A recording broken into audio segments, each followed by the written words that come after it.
The Jumblies by Edward Lear.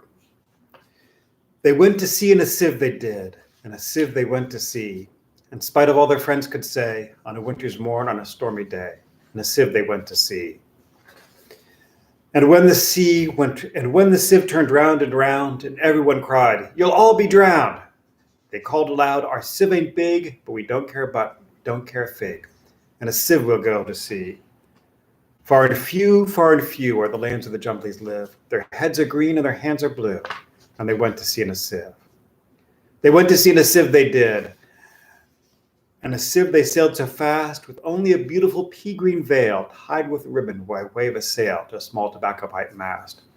And all of them said who watched them go, "Oh, won't they soon be upset, you know, for the sky is dark and the voyage is long, and happen what may, it's extremely wrong, and a sieve to sail so fast." Far and few where the lands of the Jumblies live. Their heads are green and their hands are blue, and they went to sea in a sieve. The water it soon came in, it did, the water it soon came in. So to keep them dry, they wrapped their feet in a pinky paper all folded neat, and fastened it down with a pin. And they spent the night in a crockery jar, and each of them said, "How wise we are! For the sky be dark and the voyage is long, we will never think we're rash or wrong, while round in our sieve we spin." Far and few are the lands where the Jumblies live. Their heads are green and their hands are blue, and they went to sea in a sieve. All night long they sailed away, and after the sun went down, they whistled and warbled a moony song to the silvery sound of a coppery gong. And all night long they sailed away, and after the moon went, and all night long they sailed away, and when the sun went down, they whistled and warbled a moony song to the echoing sound of a coppery gong on the shades of the mountain brown. "Oh, Tim below, how happy we are when we live in a sieve in a crockery jar. And all night long in the moonlight pale, we sail away with our pale green veil and a pea-green sail in the shade of the mountains brown." Far and few are the lands where the Jumblies live. Their heads are green and their hands are blue, and they sailed to sea in a sieve. They sailed to the western sea, they did, to a land all covered with trees, and they bought an owl and a useful cart, and a pound of rice and a cranberry tart, and a hive of silvery bees. And they bought a pig and some green jackdaws, and a lovely monkey with lollipop paws, and a sausage roll to have with their tea, and 40 bottles of Ringbo Ree, and no end of Stilton cheese. Far and few are the lands where the Jumblies live.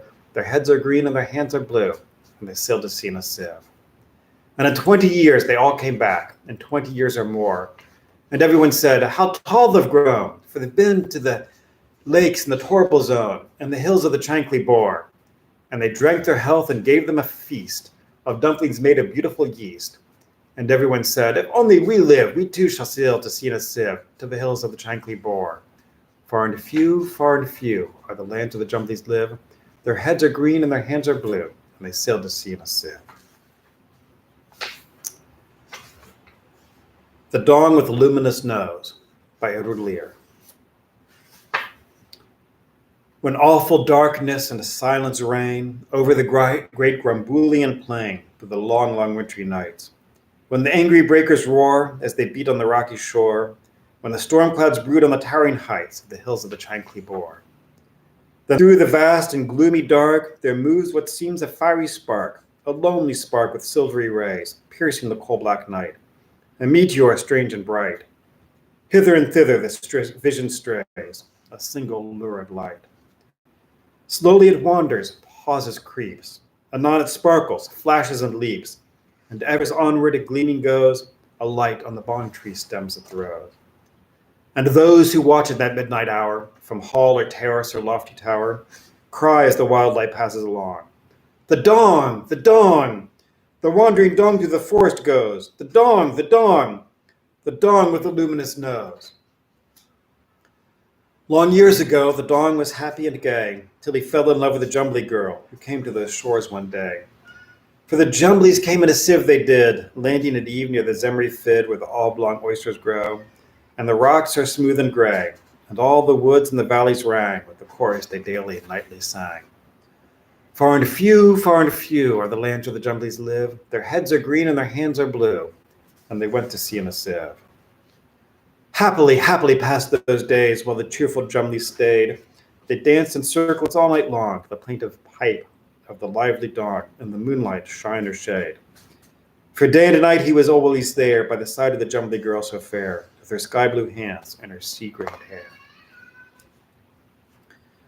Till the morning came of that hateful day when the Jumblies sailed in their civil way, and dawn was left on the shore.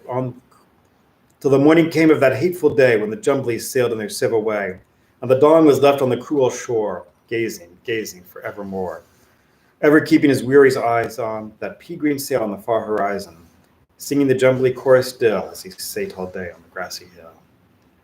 Far and few are the lands where Jumblies live. Their heads are green and their hands are blue, and they went to sea in a sieve. But when the sun was low in the west, the Jong arose and said, "What little sense I once possessed has quite gone out of my head." And since that day he wanders still, by lake and forest, marsh and hill, singing, "Oh, somewhere in valley or plain might I find my Jumbly girl again. Forever I'll seek her by lake and shore, till I find my Jumbly girl once more." Playing a pipe with silvery squeaks, since then his Jumbly girl he seeks, and because by night he could not see, gathered the bark of the twangum tree on the flowery plain that grows. And he wove him a wondrous nose, a nose as strange as a nose could be, of vast proportions and painted red, and tied with cords to the back of his head. And a hollow rounded space it ended, with a luminous lamp within suspended, all fenced about with a bandage stout, to prevent the wind from blowing it out, and with holes all around to send the light in gleaming rays on the dismal night.